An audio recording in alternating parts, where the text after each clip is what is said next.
அனைவருக்கும் வணக்கம். நேற்று மார்ச் 8 மார்ச் 8ஆம் நாள் நம்ம சர்வதேச மகளிர் தினமாக கொண்டாடுறோம். எப்படி நம்ம கொண்டாடணும்? நம் மகளிர் எப்படி கொண்டாடினார்கள்? என்ன நோக்கத்திற்காக மகளிர் தினம் கொண்டாடப்படுகிறது?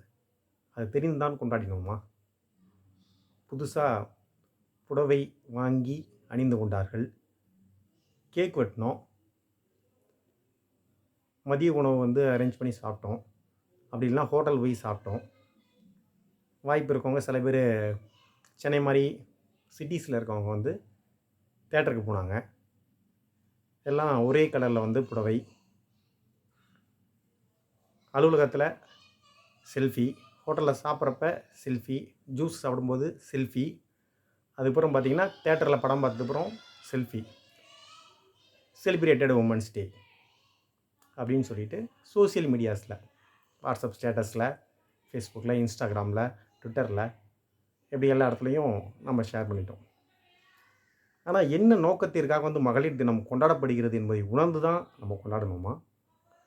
இப்படி செய்தது தவறுன்னு நான் சொல்லலை. இந்த கொண்டாட்டத்துடன் வேறு என்னமும் நாம் பண்ணியிருக்க வேண்டும். இதோடைய பின்னணி தெரிந்து தான் நம்ம கொண்டாடணுமா? இதோடைய உண்மையான நோக்கம் என்ன? பாலின சமத்துவத்தை வலியுறுத்துவதற்காகவும், பெண்களின் பாதுகாப்பை உறுதி செய்வதற்காகவும், வன்முறையிலிருந்து பெண்களை பாதுகாப்பதற்காகவும், கல்வி, சுகாதாரம் உள்ளிட்ட வசதிகளை பெண்கள் அடைவதை உறுதி செய்வதும், இந்த நோக்கத்திற்காக தான் நாம் மகளிர் தினத்தை கொண்டாடுறோம். மகளிர் தினம் கொண்டாடப்பட்ட இடங்களில் இதை பற்றி பேசப்பட்டதா அப்படின்னு நம்ம கொஞ்சம் யோசித்து பார்க்கணும். இதை பற்றி யார்கிட்டையுமாவது நம்ம விழிப்புணர்வை ஏற்படுத்தணுமா? இந்த ஆண்டுக்கான கருப்பொருள் என்ன? 2024ஆம் ஆண்டிற்கான சர்வதேச மகளிர் தின கருப்பொருள் என்ன? Invest in women, accelerate progress. பெண்களுக்காக முதலீடு செய்யுங்கள், முன்னேற்றத்தை முடுக்கிவிடுங்கள் அப்படிங்கிறது தான். இன்ஸ்பயர் இன்க்ளூஷன் அப்படிங்கிறது இன்னொரு பிரச்சார முழக்கம். பெண்களை உள்ளடக்கிய வளர்ச்சி, அனைத்திலும் பெண்கள் உள்ளடக்கமாக இருக்கணும். இது பற்றிய புரிதலை அனைவரிடமும், பெண்களிடம் மட்டுமல்ல ஆண்களிடமும் ஏற்படுத்த வேண்டும், அனைவரிடமும் ஏற்படுத்த வேண்டும். அப்போ பெண்ணின் உரிமையை வலியுறுத்துவதற்காக வளர்ந்த நாடுகள் கூட 5% ஜிடிபியை தான் பெண்களின் வளர்ச்சிக்காக ஒதுக்குகிறது அப்படிங்கிறது தகவல்.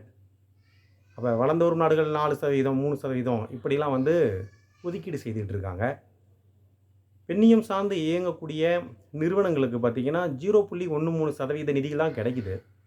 அப்போ பார்த்திங்கன்னா நிதிகள் பெருமளவுக்கு ஒதுக்கப்படவில்லை அப்படிங்கிறது தான் ஒரு பெரும் குற்றச்சாட்டாக இருக்குது.